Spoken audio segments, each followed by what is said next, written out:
موږ ته دا هم ښوول سوي چې رضایت مهم دی او همدارنګه دا چې د مخالفت کولو جرأت او عقلي دلایل هم باید موجود وي او برعکس د بل نظر زغمل هم ډیر ارزښت لري. هغه کسان او میلمانه چې دلته حاضر دي موږ د هغو څخه ځینې پوښتنې اخلو او هڅه به وکړو چې دا بحث د شاوخوا 30 دقیقو په موده کې مخته یوسو. دا 30 دقیقې د دغو پوښتنو لپاره ځانګړي دي چې تاسو یې کوئ او په همدې ډول به زموږ 2 ساعته بحث بشپړ سي. دلته 2 یا 3 بنسټیزې خبرې دي چې موږ باید پرې پوه سو. موږ باید ډېر احتیاط وکړو په ځانګړي ډول د هر ډول شعاري خبرو او احساساتي نارو څخه لازمه نه ده چې موږ پکښې ګډون وکړو ځکه هیڅ شور او بې نظمي نشته. ټوله نړۍ دا هر څه تر نظر لاندې ویني او ګوري یې. که څوک غواړي وګوري او قضاوت وکړي نو باید خپل وقار، طرز او دریځ وساتي. موږ باید داسې بیلګه وګرځو چې خلک زموږ څخه یو څه زده کړي او له دې ځای څخه ډک لاسونه ولاړ سي. لیکوالان او فکري خلک تل یو د بل سره موافق او مخالف وي، کله یو د بل نظر مني او کله اختلاف ورسره کوي. یوه خبره باید وکړم، دلته زما د پوهنتون استاد پرویشتم اګروال صاحب هم ناست دی. هغه استاد چې موږ ته په ټولګي کې درس راکاوه او موږ ته دا مهم اصل را زده کړ چې رضایت او همدارنګه جرأت او پوهه دواړه ډېر ارزښت لري. دا خبره واقعا ډېر مهمه ده. دوهمه خبره دا ده، دا بحث د هیڅ یو ځانګړي دین په اړه نه دی. په دې کې هیڅ اختلاف نشته او دا باید ټولو ته روښانه وي. دا بحث نه د کوم دین د ستاینې لپاره دی او نه هم د دین د سپکاوي لپاره. نو که څوک دلته د همدې نیت سره راغلي وي، زه غواړم هغوی ته ډاډ ورکړم چې تش لاسونه به له دې ځای څخه ستانه سي. په دې بحث کې د دیني نښو او سمبولونو ډېر استعمال سوی دی او د دې 2 کسانو په اړه هم خبرې کوو. اوس تاسو هغوی جدي ونیسئ. خو دا دواړه ډېر ښه خلک دي. موږ پرون ماښام د شای لپاره سره ناست و، ډېر خندونکي حالت او مجلس و. د دوی ترمنځ دا هم وسول چې عکس واخیستل سو. همدارنګه د عکس اوس په انټرنیټ کې لاس په لاس کیږي. همدا خبره د خلکو ترمنځ ګرمه سوې ده. دا دواړه کسانو د یو ارام، متوازن او سوکاله بحث لپاره موافقه وکړله. د ټویټر خبرې یوازې تر ټویټر پرې محدود دي، که څه هم ایلن ماسک اوس دې ته ایکس وایي. اوس زه غواړم دا بحث له دې علماو او پوهانو سره راپیل کړم. که څه هم دوی پېژندنې ته اړتیا نه لري، خو بیا هم د ژورنالیزم د اصولو له پلوه پېژندنه ضروري ده. زموږ سره مفتي شمائل ندوي صاحب موجود دی، یو اسلامي عالم او علمي شخصیت دی. له کلکتې سره تړاو لري. هغه د واهن فاونډیشن بنسټ ایښودونکی دی، د لکنو ښار اوسېدونکی دی او د معتبرو دیني مدرسو له ډلې څخه د دارالعلوم له دوحة العلماء څخه فارغه سوی دی. هغه ټولنیزې زده کړې هم کړي دي. په ټولنیزو رسنیو کې فعاله ونډه لري. په عامو فرمونونو کې تدریس کوي، فکري بحثونه کوي. او زموږ سره بل جاوید اختر صاحب دی. جاوید اختر صاحب یو نامتو شاعر لیکونکی، سندره ویونکی او نثر لیکونکی دی. د فلمونو لپاره مکالمې هم لیکي او ګڼ مشهورې سندرې هم لیکلي دي. تر دې هاخوا هغه د علمي تفکر، عقلانیت او د الحاد ښکاره بیلګه دی چې د الحاد په اړه پراخ نظر لري. ښاغلو، د ټولو دا پوښتنه چې آیا خدای سته، هر څوک هڅه کوي جواب یې پخپله پیدا کړي. ځینې خلک د هغه په ذریعې پسې ګرځي چې ورته د خدای ذره وایي او ځینې په نورو کشفیاتو پسې ګرځي. دا پوښتنه هڅه کوي دا تشریح کړي چې کائنات څنګه د مادې بڼه خپله کړې، د پیدایښت او وخت څخه مخکې څه وه او د عقل او دماغ کشفیات پکښې څه دي، د طبیعت په بهیر کې څنګه دا واده کوي. زه هیله لرم چې نن به موږ دا بنسټیز اصول زده کړو او خپلو پوښتنو ته به ځوابونه پیدا کړو. د لومړي کس ته بلنه کوم چې سټیج ته راسي مفتي شمائل ندوي صاحب. مهرباني وکړئ راسي.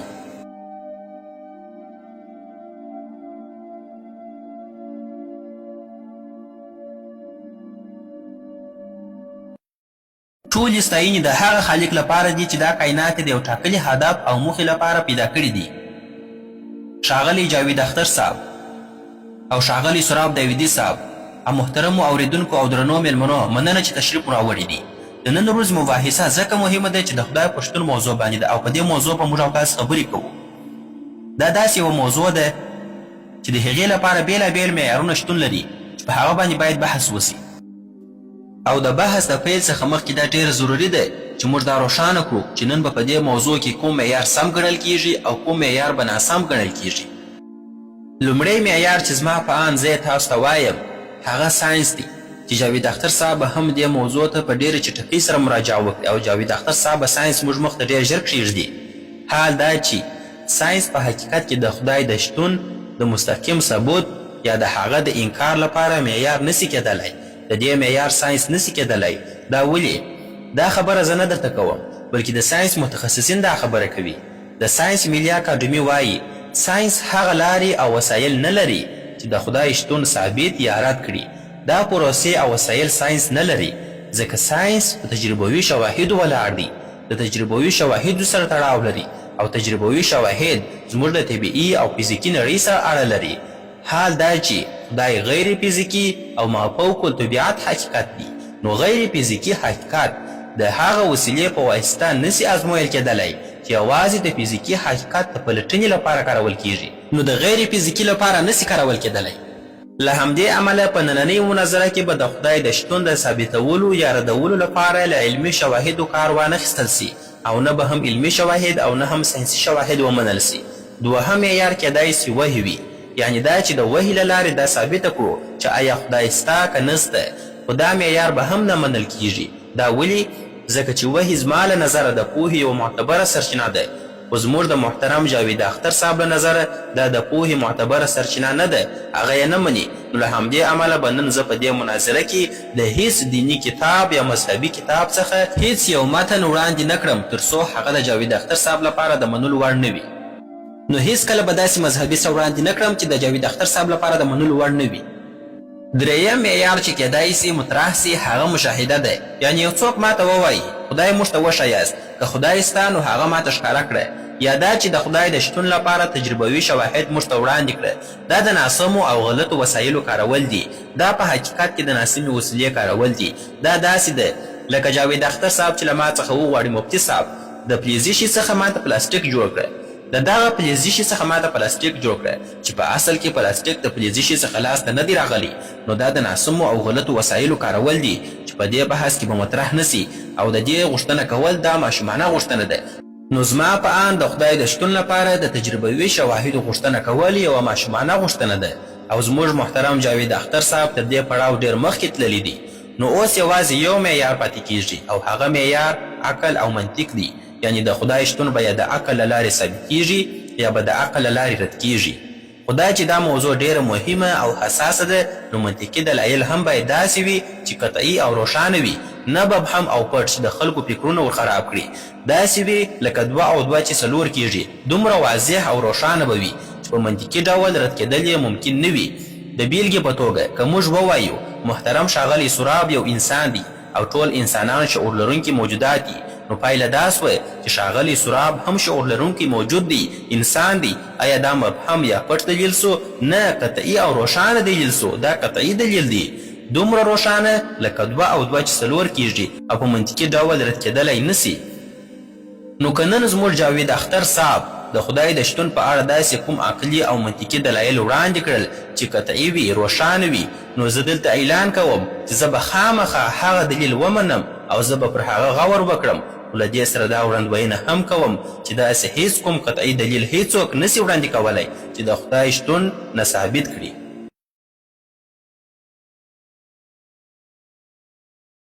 موږ به دلایل وړاندې کوو او قطعي دلایل به وړاندې کوو، منطقي دلایل به وړاندې کوو، داسې دلایل به وړاندې کوو چې ټوله الحادي نړۍ هم رد کولی نسي. راځئ اوس یو ساده مثال تصور کړو. ما سره تصور وکړئ، زه له تاسو ټولو حاضرینو څخه غوښتنه کوم چې ما ته پام وکړئ. تصور وکړئ فرض کړئ موږ او تاسو یو ټاپو ته روان یو، فرض کړئ چې موږ او تاسو په یوه ټاپو کې یو، داسې ټاپو چې تر موږ مخکې هلته هیڅوک هم نه دي تللي.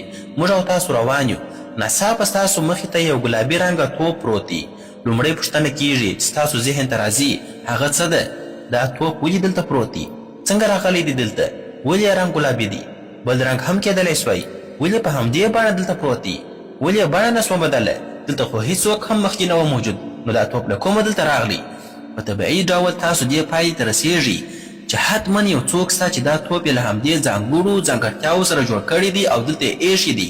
دا توپ یو چا دلته راوړی دی، ایښی دی. ځکه تاسو پوهیږئ چې د توپ شتون هم د یو چا شتون دلالت کوي چې هغه توپ یې په همدې ځای باندې ایښی دی. اوس دا توپ تاسو په ذهن کې پراخ کړئ، د دومره پراخ کړئ د کائنات په اندازې سره پراخ کړئ، او هغه پوښتنه بیرته په فکر کې راوړئ، او دا پوښتنه بیرته ستاسو په فکر کې راګرځي دا کائنات له کومه راغلی دي؟ ولې راغلی دي؟ له دې ځانګړو ځانګړتیاوو سره چا پیدا کړي دي؟ دا پوښتنې په هغه وخت کې هم پر همهغه ځای وي لکه څنګه چې تاسو د توپ په باره کې کولې. خو که دا پوښتنه له ښاغلي جاوید اختر صاحب څخه وکړو، ځکه چې د دوی فکر دا دی چې خدای نسته، او دا یوازې د دوی نظر نه دی بلکې د ټولو هغو کسانو نظر هم دی چې خدای نه مني. که له دوی وپوښتل سي چې دا نړۍ، اسمانونه، دا هر څه له کومه راغلل، نو عموما به دوی 2 ډوله جواب درکړي. یا به ووایي موږ نه پوهیږو چې دا نړۍ له کومه راغله، او بیا به دا پایله واخلي چې خدای نور نسته. دا ډول دلیل ته ویل کیږي د ناپوهۍ پر بنسټ ولاړ دلیل، یعنې ځکه چې زه نه پوهېږم نو هغه شی نسته، دا سمه طریقه نه ده. یا به دا جواب درکړي، دا به ووایي دا نړۍ پخپله جوړه سوه، نه دا چې یو چا جوړه کړې ده. که دا خبره سمه وي نو بیا نو هغه توپ چې موږ مخکې یاد کړ هغه به هم پخپله جوړ سوی وي.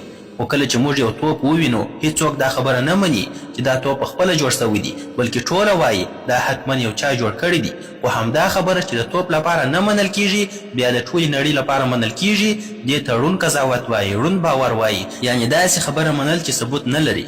بله خبره دا ده چې ښاغلي جاوید اختر صاحب دا هم ووایي چې په پخوا زمانو کې خلک د طبیعي پیښو په علت نه پوهېده. کله چې به برېښنا پرېوتله ویل به یې چې دا د خدای کار دی، او کله چې به باران ورېده ویل به یې دا هم د خدای کار دی. نو کله چې ساینس دا شان تشریح کړل نو خدای ته اړتیا پاته نه سوه. دې خبرې ته وایي یعنې هر ځای چې انسان نه پوهېده هلته به یې د خدای نوم اخیسته. خو دا زموږ نظر نه دی، ځکه که موږ پوه سو چې باران څنګه ورېږي یا برېښنا څنګه رامنځته کېږي نو دا خو دا معنا نه لري چې خدای نسته. د یوې پیښې څرنګوالی پېژندل د دې انکار نه کوي چې دا پیښه چا پیدا کړې ده. زه به پر دې موضوع وروسته نور بحث هم وکړم. زه دا تمه هم لرم چې ښاغلي جاوید اختر صاحب احساساتي خبرې هم وکړي، لکه دا چې وبه وایي که خدای سته نو بیا ولې په دې نړۍ کې ظلمونه، دردونه او غمونه سته. خو دا احساساتي دلیل دی، نه عقلي. احساساتي دلیل د حقیقت د معلومولو لپاره سمه لاره نه ده.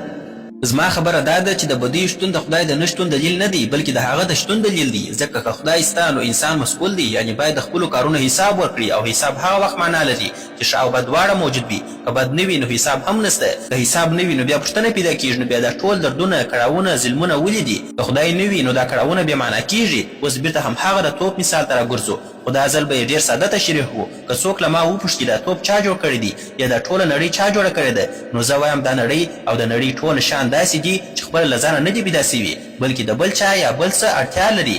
د ټولو شیانو ته په فلسفه کې پر بل ولاړ شیان ویل کېږي، یو پر بل ولاړ شیان، یعنې دا شیان چې خپل وجود یې د بل چا له برکته وي.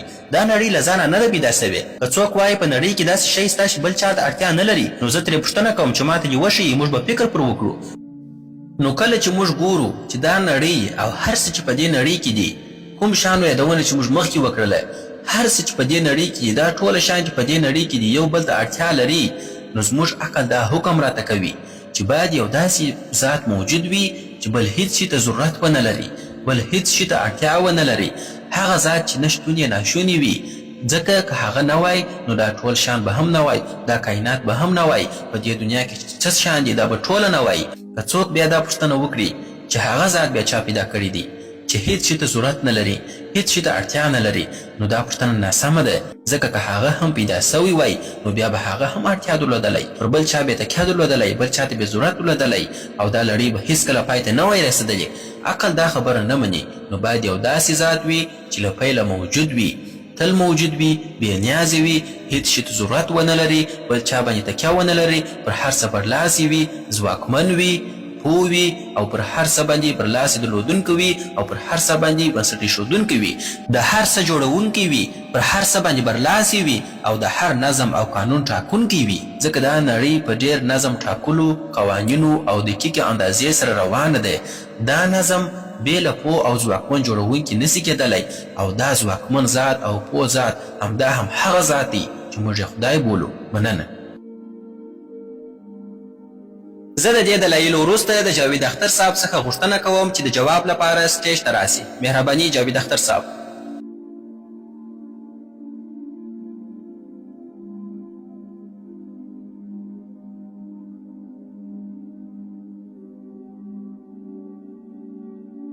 لومړی زه غواړم مفتي صاحب ته یوه خبره وکړم. زما د ساینس په اړه پوهه ډېره کمه ده، نو د هغې په اړه اندېښنه مه کوه، خو لږ عام عقل خو لرم.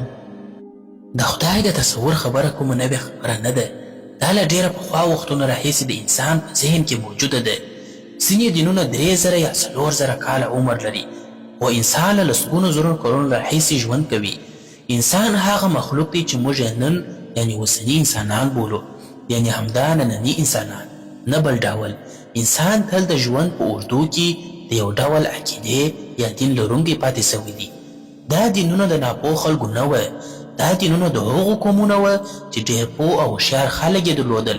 د یونان خلک وه چې ستر فیلسوفان یې درلودل. د مصر خلک وه چې لوی هرمونه یې جوړ کړل. د روم خلک وه چې لوی ښارونه، ودانۍ، د خلکو مشورتي مجلسونه او د ولسواکۍ لومړني اصول یې جوړ کړل. که څه هم د هغوی ولسواکي پوره نه وه، خو بیا هم واک یې درلودی. دغو خلکو خپل خپل خدایان درلودل او پر هغو یې هغومره باور درلودی لکه نن چې یو دیني انسان یې پر خپل خدای لري. د عیسویت له راتګ څخه مخکې په اروپا کې بل مذهب و. هغوی یو خدای درلوده، ښځې یې درلودلې، زامن او لورګان یې درلودلې. خو کله چې نوی دین راغی نو هغه پخوانی خدای او ټول تصور یې له منځه ولاړی. که تاریخ ته وګورو نو وینو چې د خدایانو تصور بدل سوی دی. هغه خلک چې پر پخوانیو خدایانو یې باور درلود ناپوه نه وه، بلکې د خپل وخت ډېر هوښیار او پوه خلک وه. خو پوښتنه دا ده چې نن د هغوی دینونه او خدایان چیرته دي؟ نن چې خلک پر کوم خدای باور لري، له کومه معلومه ده چې څو کاله وروسته به هم همدا باور پاتې وي؟ موږ وینو چې په اروپا کې کلیساوې تشې دي، وخت تېرېږي، فکرونه بدلیږي. اوس راځو د دین اصل ته. هر دین له انسان څخه یو شی غواړي، هغه دا چې بې له دلیله باور وکړي. د بې دلیله باور څه ته وایي؟ د باور او ایمان ترمنځ توپیر دا دی. ما شمالي قطب ځای نه دی لیدلی، خو باور لرم چې ستا. ولې؟ ځکه خلک هلته تللي دي، نقشې سته، دلیل سته.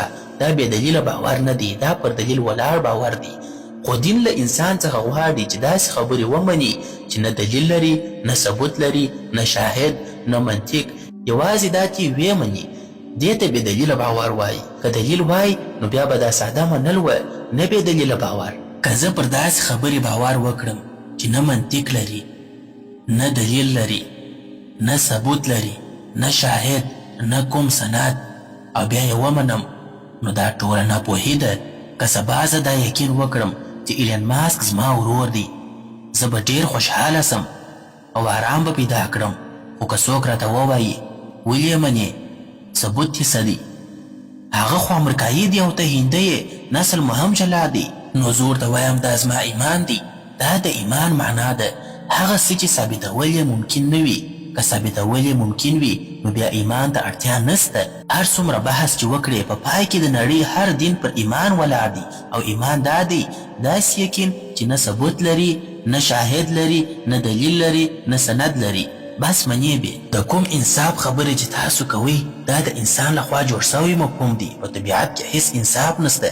که یو توپان راسي ونې ونړوي یا حیوان یو بل حیوان وخوري، هغوی ته انصاف نسته، هغوی زندان ته نه ځي. نو ځکه په طبیعت کې د انصاف اړتیا نسته. طبیعت په خپله اصل کې بشپړ دی.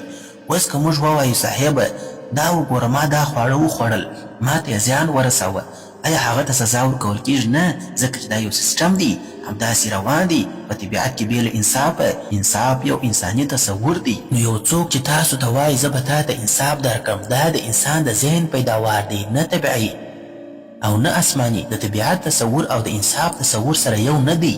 وروره تاسو ټوله یو ځای روان یاست. اوس که تاسو چپلاسې موټر وچلوئ، په چپه لاس ولاړ سئ، نو څه به پېښ سي؟ که داسې وسي نو تاسې به حادثه وکړي، یو څوک به ووژل سي، ترافیک به بند سي. درواغ، بېایماني، رشوت، چپه لاس موټر چلول، دا ټوله د دې لپاره طبیعي قانون نسته. دا هر څه موږ په خپله جوړ کړي دي. لکه څنګه چې موږ د چپ لاس ډرایور قانون جوړ کړی دی، همداسې د انصاف مفهوم هم موږ خپله جوړ کړی دی. دا انصاف له طبیعت سره هیڅ تړاو نه لري. ځینې خلک وایي چې طبیعت په خپله خدای دی، خو که طبیعت خدای وي نو په طبیعت کې خو هیڅ انصاف نسته.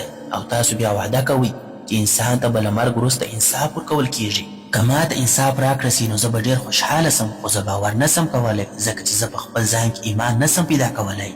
همدا حقیقت دی چې دینونه له انسان څخه د ایمان غوښتنه کوي. دا په خپله دا معنا لري چې د هغو سره پوره دلیل او جواز نسته، سند نسته. شراب چې دی هغه په ډیرو درملو کې کارول کیږي. او په یو سروي کې په امریکا کې سوی دی، ویل سوي چې د اوږد عمر خلک څوک دي. په یوه خوا کې هغه خلک و چې هیڅ شراب یې نه څښل، او په بله خوا کې هغه خلک و چې بشپړ بوتل شراب یې څښل. تر ټولو اوږد عمر د هغو خلکو و چې د په ورځ کې به یې یو ګیلاس یا 2 ګیلاسه شراب څښل او خواړه به یې ورسره خوړل. خو بیا هم موږ شراب بد ګڼو، او زه یې په خپله بد ګڼم. ولې؟ ځکه چې داسې نه کیږي. ځینې شیان عادت کیږي او همدا عادت ورو ورو زیاتیږي. تر اوسه پورې تاسو داسې څوک نه دی لیدلی چې شیدې وڅښي او 10 کاله وروسته هماغه یو ګیلاس شیدې څښي. داسې نه کیږي چې له سهاره تر ماښامه یو ګیلاس څښي. نو مذهب هم د شرابو په څېر دی چې چې ورو ورو زیاتیږي، لکه څنګه چې سرطان زیاتیږي، لکه څنګه چې شراب زیاتیږي، همداسې زیاتیږي او عادت کیږي. نو که دین په اعتدال کې وي، کیدای سي انسان د ځینې شی لارې ور وښیي، خو که ډېر سي زیان رسوي، لکه ځینې شیان چې لږ ګټه لري خو ډېر یې زیان لري. زه باور لرم چې مفتي صاحب له هغو کسانو څخه دی چې دین یې په سمه اندازه کارولی دي، او زه خوشحاله یم چې ورسره ومې لیدل.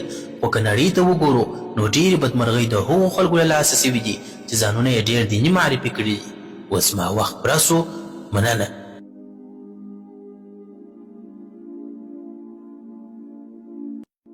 اوس د جاوید اختر صاحب د جواب لپاره مفتي صاحب ته بلنه ورکوو چې سټیج ته راسي. مفتي صاحب تاسو 7 دقیقې وخت لري.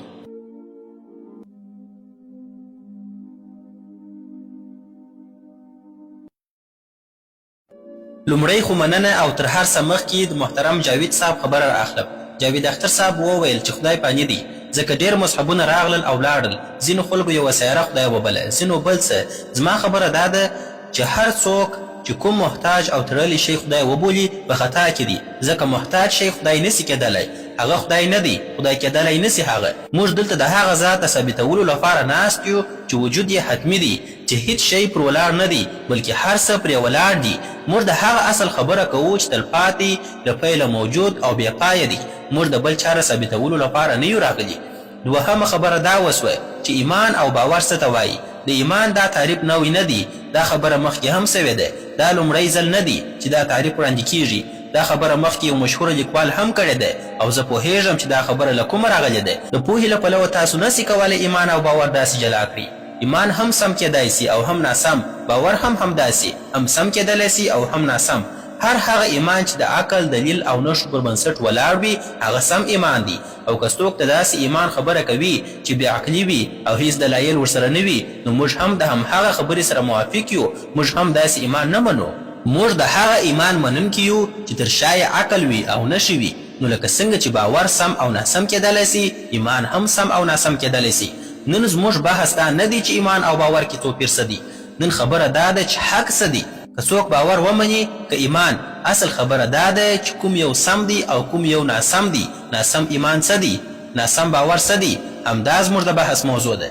بله پوښتنه دا وسول چې که دین او ایمان حماقت نه وي، نو حماقت څه شي دی؟ زما په آن تر ټولو لوی حماقت دا دی چې څوک خدای نه مني، دا تر ټولو لویه ناپوهي ده.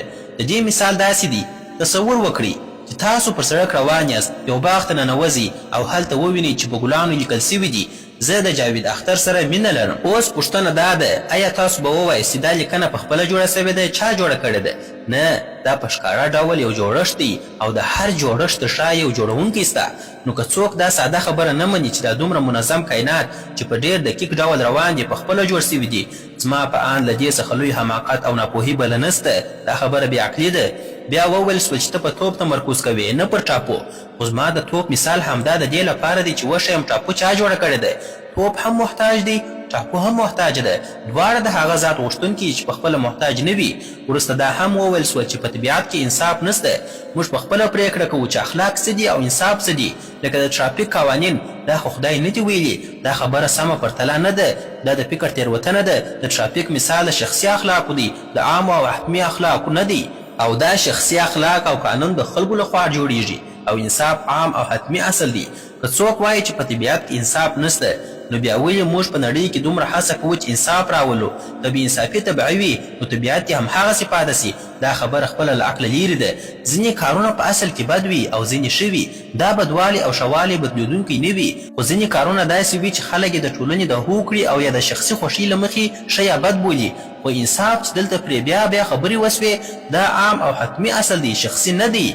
که څوک وایي دا هم د خلکو په خوښه بدلیږي، نو زما پوښتنه دا ده، که خلک سره هوکړه وکړي چې ظالم سم دی، نو آیا ظالم به سم سي؟ وروستۍ خبره دا وسوه لکه شراب چې لږ وڅښل سي نو اغېز یې زیاتیږي. همدا حال د دین او مذهب هم دی.